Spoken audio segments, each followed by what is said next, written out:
मेरे प्यारे देशवासियों, पूरा विश्व इस समय संकट के बहुत बड़े गंभीर दौर से गुजर रहा है।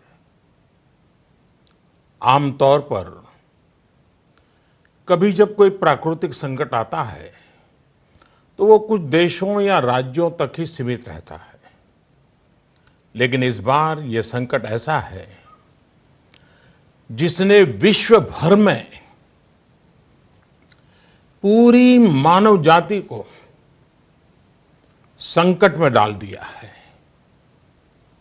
जब प्रथम विश्व युद्ध हुआ था, जब द्वितीय विश्व युद्ध हुआ था, तब भी इतने देश युद्ध से प्रभावित नहीं हुए थे जितने आज कोरोना की इस बीमारी से हैं। पिछले 2 महीने से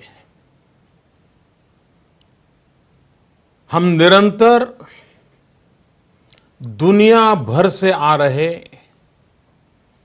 कोरोना वायरस से जुड़ी चिंताजनक खबरें देख रहे हैं, सुन रहे हैं। इन 2 महीनों में भारत के 130 करोड़ नागरिकों ने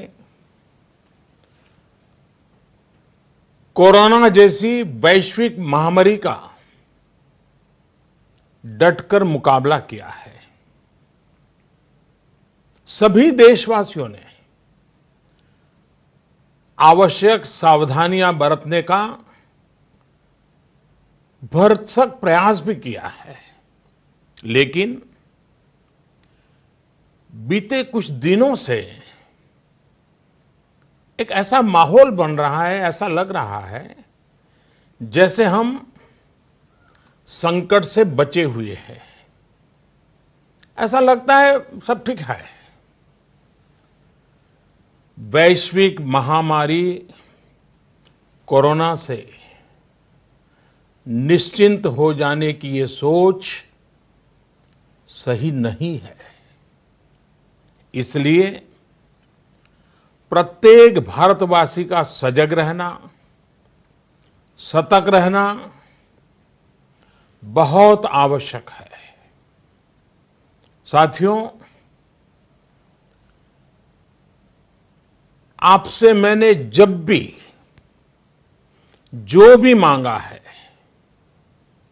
मुझे कभी भी देशवासियों ने निराश नहीं किया है। ये आपके आशीर्वाद की ताकत है कि हम सब मिल करके अपने निर्धारित लक्ष्यों की तरफ आगे बढ़ रहे हैं। प्रयास सफल भी होते हैं। आज मैं आप सभी देशवासियों से, 130 करोड़ देशवासियों से, आप सबसे कुछ मांगने आया हूं। मुझे आपके आने वाले कुछ सप्ताह चाहिए। आपका आने वाला कुछ समय चाहिए।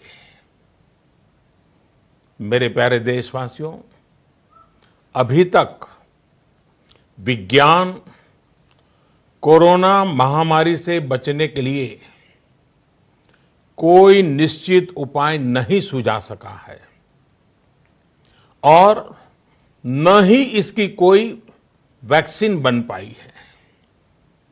ऐसी स्थिति में हर किसी की चिंता बढ़नी बहुत स्वाभाविक है। दुनिया के जिन देशों में कोरोना का वायरस और उसका प्रभाव ज्यादा देखा जा रहा है, वहां अध्ययन में एक और बात सामने आई है। इन देशों में शुरुआती कुछ दिनों के बाद अचानक बीमारी का जैसे विस्फोट हुआ है।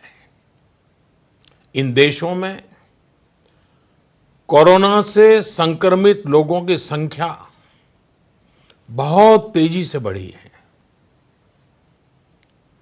भारत सरकार इस स्थिति पर, इस वैश्विक महामारी के फैलावे के इस ट्रैक रिकॉर्ड पर पूरी तरह नजर रखे हुए हैं। हालांकि कुछ देश ऐसे भी हैं जिन्होंने आवश्यक निर्णय भी किए और अपने यहां के लोगों को ज्यादा से ज्यादा आइसोलेट करके स्थिति को संभाला है और उसमें नागरिकों की भूमिका बहुत अहम रही है। भारत जैसे 130 करोड़ की आबादी वाले देश के सामने, और हम वो देश हैं जो विकास के लिए प्रयत्नशील देश हैं, और हम जैसे देश पर कोरोना का ये संकट सामान्य बात नहीं है। आज जब बड़े-बड़े और विकसित देशों में हम इस वैश्विक महामारी का व्यापक प्रभाव देख रहे हैं, तो भारत पर इसका कोई प्रभाव नहीं पड़ेगा, ये मानना गलत है। और इसलिए इस वैश्विक महामारी का मुकाबला करने के लिए दो प्रमुख बातों की आवश्यकता है। पहला, संकल्प, और दूसरा, संयम। संकल्प और संयम। आज 130 करोड़ देशवासियों को अपना संकल्प और दृढ़ करना होगा कि हम इस वैश्विक महामारी को रोकने के लिए एक नागरिक के नाते अपने कर्तव्य का पालन करेंगे। केंद्र सरकार, राज्य सरकारों के दिशा निर्देशों का पूरी तरह से पालन करेंगे। आज हमें यह संकल्प लेना होगा कि हम स्वयं संक्रमित होने से बचेंगे और दूसरों को भी संक्रमित होने से बचाएंगे। साथियों, इस तरह की वैश्विक महामारी में एक ही मंत्र काम करता है, हम स्वस्थ तो जग स्वस्थ। हम स्वस्थ तो जग स्वस्थ। ऐसी स्थिति में जब इस बीमारी की कोई दवा नहीं है, तो हमारा खुद का स्वस्थ बने रहना यह सबसे पहली आवश्यकता है। इस बीमारी से बचने और खुद के स्वस्थ बने रहने के लिए दूसरी अनिवार्यता है, वो है संयम। और संयम का तरीका क्या है? भीड़ से बचना, घर से बाहर निकलने से बचना, आजकल जिसे सोशल डिस्टेंसिंग कहा जा रहा है, कोरोना वैश्विक महामारी के इस दौर में ये सोशल डिस्टेंसिंग ये बहुत ही ज्यादा आवश्यक है और कारगर भी है। हमारा संकल्प और संयम इस वैश्विक महामारी के प्रभाव को कम करने में बहुत बड़ी भूमिका निभाने वाला है। और इसलिए अगर आपको लगता है कि आप ठीक हैं, आपको कुछ नहीं होगा, आप ऐसे ही मार्केट में घूमते रहेंगे, सड़कों पर जाते रहेंगे और कोरोना से बचे रहेंगे, मैं समझता हूं ये सोच सही नहीं है। ऐसा करके आप अपने साथ और अपने प्रियजनों को, अपने परिवार के साथ अन्याय करेंगे। इसलिए मेरा सभी देशवासियों से ये आग्रह है कि आने वाले कुछ सप्ताह तक जब बहुत जरूरी हो तभी अपने घर से बाहर निकलें। जितना संभव हो सके आप अपना काम, चाहे बिजनेस से जुड़ा हो, ऑफिस से जुड़ा हो सके तो अपने घर से ही करें। जो सरकारी सेवाओं में हैं, अस्पताल से जुड़े हैं, जनप्रतिनिधि हैं, जो मीडिया कर्मी हैं, इनकी सक्रियता तो आवश्यक है, लेकिन समाज के बाकी सभी लोगों को खुद को बाकी भीड़भाड़ से, बाकी समारोह से आइसोलेट कर लेना चाहिए। मेरा एक और आग्रह है कि हमारे परिवार में जो भी सीनियर सिटीजन्स हो, 60-65 वर्ष की आयु के ऊपर के व्यक्ति हो, वो आने वाले कुछ सप्ताह तक घर से बाहर न निकलें। मैं फिर से आग्रह करता हूं, 60-65 से ऊपर की आयु वाले हमारे सभी परिवार के जन घर से बाहर न निकले। हो सकता है कि वर्तमान पीढ़ी पुरानी कुछ बातों से परिचित नहीं होगी, लेकिन मैं आपको बताना चाहता हूं, मैं जब छोटा था उस समय हम अनुभव करते थे। उस समय जब युद्ध की स्थिति होती थी तो गांव-गांव ब्लैकआउट किया जाता था। शीशे पर भी कागज लगा दिया जाता था, लाइट बंद रखी जाती थी, लोग रात भर चौकी करते थे और युद्ध न हो तो भी साल में 1-2 बार तो वहां के जो नगर पालिकाएं होती थी वो जागरूक होकर के ये ब्लैकआउट का ड्रिल भी करवाती थी। लोगों को आदत बनी रहे इसके लिए प्रयास करती थी। और इसलिए मैं आज प्रत्येक देशवासी से एक और समर्थन मांग रहा हूं। ये है जनता कर्फ्यू। जनता कर्फ्यू यानी जनता के लिए, जनता द्वारा खुद पर लगाया गया कर्फ्यू। इस रविवार यानी 2 दिन के बाद 22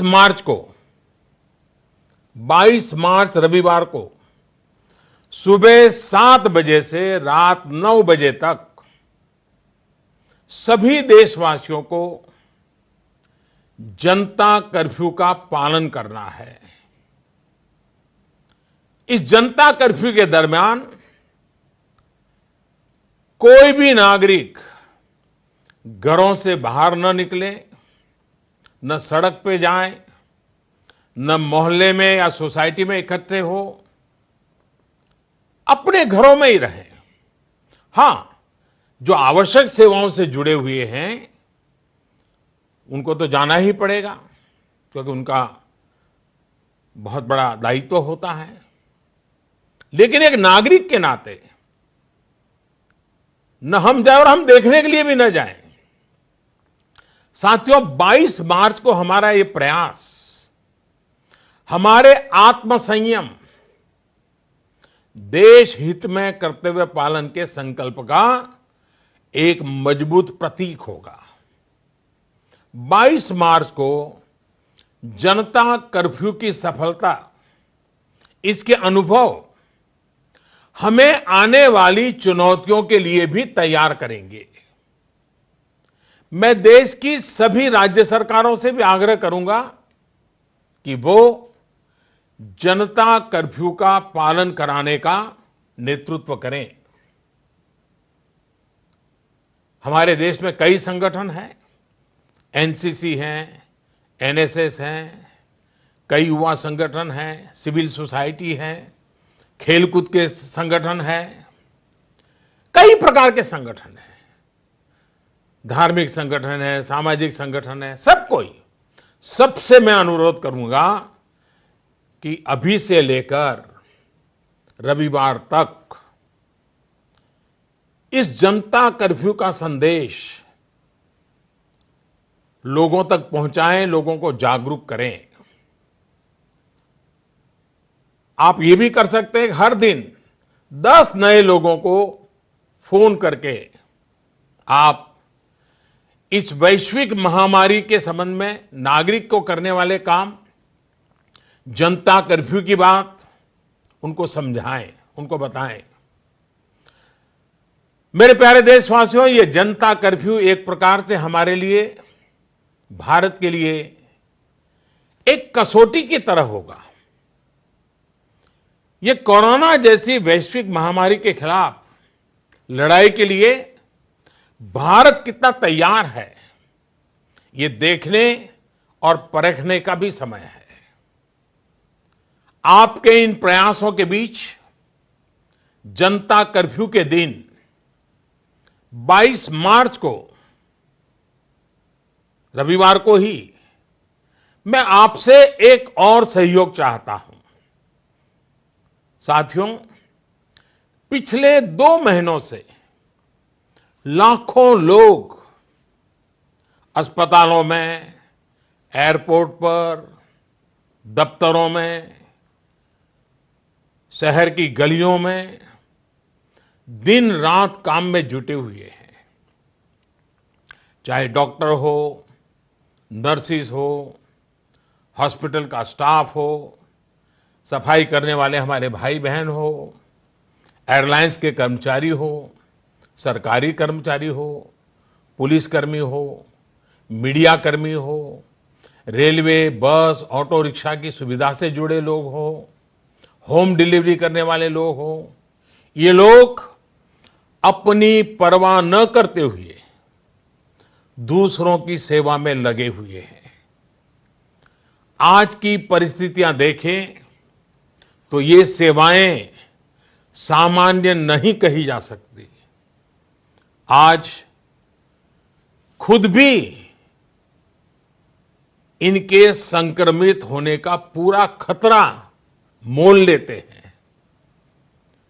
बावजूद इसके ये अपना कर्तव्य भी निभा रहे हैं, हर किसी की सेवा करने का प्रयास कर रहे हैं। ये अपने आप में राष्ट्र रक्षक की तरह कोरोना महामारी और हमारे बीच में एक शक्ति बनकर के खड़े हैं। देश ऐसे सब छोटे बड़े व्यक्तियों का, संगठनों का कृतज्ञ है। मैं चाहता हूं कि 22 मार्च रविवार के दिन हम ऐसे सभी लोगों को धन्यवाद अर्पित करें, और धन्यवाद अर्पित करने का तरीका भी देश के एक एक व्यक्ति को जोड़ सकता है। रविवार को, यानी जनता कर्फ्यू के दिन, शाम को ठीक 5 बजे हम अपने घर के दरवाजे पर खड़े होकर या बालकनी में या खिड़कियों के सामने खड़े होकर 5 मिनट तक, रविवार को शाम को 5 बजे 5 मिनट तक ऐसे लोगों का आभार व्यक्त करें। और आभार कैसे व्यक्त करेंगे? ताली बजा करके, थाली बजा करके, घंटी बजा करके, हम उनके प्रति अपनी कृतज्ञता व्यक्त करें, उनका हौसला बढ़ाएं, उनको सैल्यूट करें। पूरे देश के स्थानीय प्रशासन से भी मेरा आग्रह है कि 22 मार्च को 5 बजे सायरन की आवाज से इसकी सूचना लोगों तक पहुंचाए। सेवा परमो धर्म के हमारे संस्कारों को मानने वाले ऐसे देशवासियों के लिए हमें पूरी श्रद्धा के साथ अपने भाव व्यक्त करने चाहिए। साथियों, संकट के इस समय में आपको यह भी ध्यान रखना है कि हमारी आवश्यक सेवाओं पर, हमारे हॉस्पिटलों पर दबाव बढ़ना नहीं चाहिए, ताकि हमारी हॉस्पिटल की व्यवस्थाओं को, हमारे डॉक्टरों को, हमारे पैरामेडिकल स्टाफ को इस महामारी के लिए प्राथमिकता देने की सुविधा बने। और इसलिए मेरा सभी देशवासियों से आग्रह यह भी है कि रूटीन चेकअप के लिए अस्पताल जाने की हमारी जो भी आदत रही हो, उससे बचना चाहिए। जितना बच सके बचना चाहिए। आपको बहुत जरूरी लग रहा हो तो अपनी जान पहचान वाले डॉक्टर, आपके फैमिली डॉक्टर या अपने रिश्तेदारी में जो डॉक्टर हो, उनसे फोन पर ही उनसे आवश्यक सलाह ले ले। अगर आपने इलेक्टिव सर्जरी जो बहुत आवश्यक ना हो, ऐसी सर्जरी उसकी कोई डेट ले रखी है, तो मेरा आग्रह है कि इसे भी आगे बढ़वा दें, 1 महीना बाद की तारीख ले दें। साथियों, इस वैश्विक महामारी का अर्थव्यवस्था पर भी व्यापक प्रभाव पड़ रहा है। कोरोना महामारी से उत्पन्न हो रही आर्थिक चुनौतियों को ध्यान में रखते हुए सरकार ने, भारत सरकार के वित्त मंत्री के नेतृत्व में, फाइनेंस मिनिस्टर के नेतृत्व में सरकार ने एक कोविड-19 इकोनॉमिक रिस्पांस टास्क फोर्स, इसके गठन का फैसला लिया है। ये टास्क फोर्स सारे स्टेक होल्डर से नियमित संपर्क में रहते हुए, फीडबैक लेते हुए, हर परिस्थिति का आकलन करते हुए निकट भविष्य में फैसले लेगी। ये टास्क फोर्स ये भी सुनिश्चित करेगी कि आर्थिक मुश्किलों को कम करने के लिए जितने भी कदम उठाए जाएं, उन पर प्रभावी रूप से अमल हो। निश्चित तौर पर ये महामारी ने देश के मध्यम वर्ग, निम्न मध्यम वर्ग और गरीब के आर्थिक हितों को भी गहरी क्षति पहुंचा दी है। संकट के इस समय में मेरा देश के व्यापारी जगत, उच्च आय वर्ग से भी आग्रह है कि अगर संभव है तो आप जिन जिन लोगों से सेवाएं लेते हैं, उनके आर्थिक हितों का ध्यान रखें। हो सकता है आने वाले कुछ दिनों में ये लोग दफ्तर ना आ पाएं, आपके घर ना आ पाएं। ऐसे में उनका वेतन न काटें, पूरी मानवीयता के साथ, संवेदनशीलता के साथ फैसला ले। हमेशा याद रखिएगा, उन्हें भी अपना परिवार चलाना है, अपने परिवार को बीमारी से बचाना है। मैं देशवासियों को इस बात के लिए भी आश्वस्त करता हूं कि देश में दूध, खाने पीने का सामान, दवाइयां, जीवन के लिए जरूरी ऐसी आवश्यक चीजों की कमी ना हो, इसके लिए तमाम कदम उठाए जा रहे हैं। ये सप्लाई कभी रोका नहीं जाएगा। इसलिए मेरा सभी देशवासियों से ये आग्रह है कि जरूरी सामान संग्रह करने की होड़ न लगाएं। आप पहले जैसे करते हैं वैसे ही सामान्य रूप से ही खरीदारी करें। पैनिक बाइंग ये कतई ठीक नहीं है, उसको न करें। साथियों, पिछले 2 महीनों में 130 करोड़ भारतीयों ने, देश के हर नागरिक ने देश के सामने ये जो संकट आया है, उस संकट को देशवासियों ने अपना संकट माना है। भारत के लिए, समाज के लिए, देशवासियों से जो बन पड़ा है, हर किसी ने किया है। मुझे भरोसा है कि आने वाले समय में भी हम सभी देशवासी अपने कर्तव्यों का, अपने दायित्वों का इसी तरह निर्वाह करते रहेंगे। हां, मैं मानता हूं कि ऐसे समय में कुछ कठिनाइयां भी आती हैं। आशंकाओं और अफवाहों का वातावरण भी पैदा होता है। कई बार एक नागरिक के तौर पर हमारी अपेक्षाएं भी पूरी नहीं हो पाती। फिर भी ये संकट इतना बड़ा है और वैश्विक है। एक देश भी दूसरे देश को मदद नहीं कर पा रहा है। ऐसी स्थिति में सारे देशवासियों को इन दिक्कतों के बीच दृढ़ संकल्प के साथ इन कठिनाइयों का मुकाबला करने की भी आवश्यकता है। साथियों, हमें अभी अपना सारा सामर्थ्य खुद को बचाने के लिए, कोरोना से बचने के लिए ही प्राथमिकता देनी है।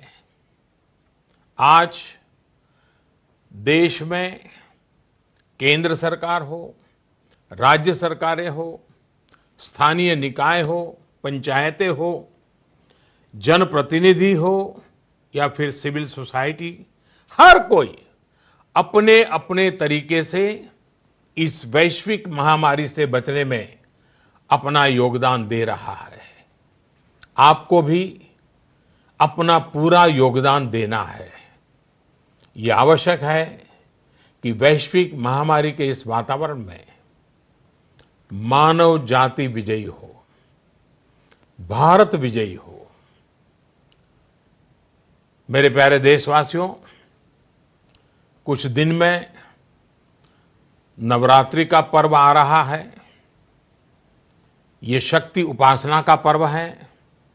भारत पूरी शक्ति के साथ आगे बढ़े, इस संकल्प को लेकर के आवश्यक संयम का पालन करते हुए आओ हम भी बचें, देश भी बचाएं, जग को भी बचाएं। फिर एक बार मैं आग्रह करूंगा, जनता कर्फ्यू के लिए मैं आग्रह करूंगा सेवा करने वालों का धन्यवाद करने